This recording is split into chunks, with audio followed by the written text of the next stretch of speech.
On sent bien que tout le monde veut éviter le no deal, que tout le monde est prêt à faire des efforts, même les Français mettent de l'eau dans leur vin. Qu'est-ce qui serait le plus inquiétant pour nos entreprises ? Écoutez, finalement, je suis à Bruxelles, justement avec les parlementaires d'ailleurs anglais. Et en clair, le problème, depuis 18 mois, on informe nos entreprises au niveau des chambres de commerce et d'industrie, dans tout le territoire, j'allais dire qu'on les prépare au pire, en espérant évidemment qu'il ne se produira pas. Grand nombre de réunions où chaque fois il y a 30 à 50 chefs d'entreprise présents, avec des particularités par filière, et il faut saluer particulièrement les chambres de Hauts-de-France, Bretagne et Normandie, qui ont fait preuve d'une mobilisation très importantes et qui ont pu travailler avec les services des douanes en France, encore une fois, en se préparant à un scénario au pire, en espérant qu'il ne se produise pas. La difficulté aujourd'hui, ce que vous venez d'indiquer, c'est que l'on ne sait pas ce que veulent faire les Anglais.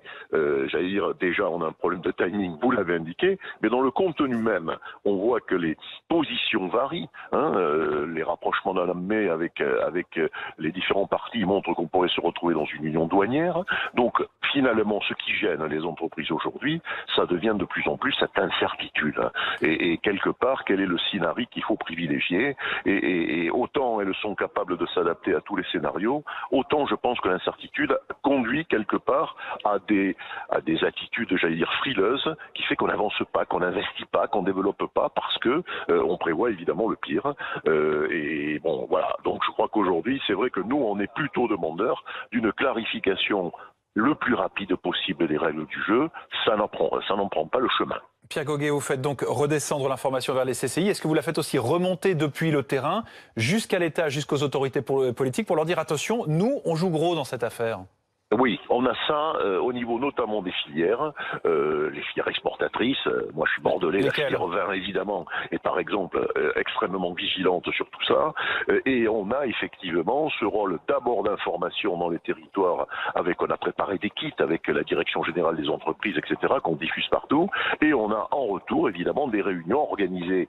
Je le disais avec les entrepreneurs, mais c'est souvent les entrepreneurs par métier, parce que quelque part ce qui se passe. La logistique et le transport ne sera pas la même chose évidemment que dans le digital où quelque part c'est plutôt dématérialisé. Les bassins aéronautiques, vous le savez, dans leur chaîne de production ont des problématiques particulières et dont on sait d'ailleurs qu'elles ne pourront trouver de solution ou plutôt d'optimisation que dans des années. Il faudra une dizaine d'années quelque part pour relocaliser s'il y avait des problématiques douanières. Donc autant de choses sur lesquelles effectivement on remonte par secteur d'activité au gouvernement et on a des interlocuteurs pour cela, les différentes problématiques dont nous sommes saisis, d'abord souvent. Pourquoi ? Parce qu'on ne sait pas y répondre.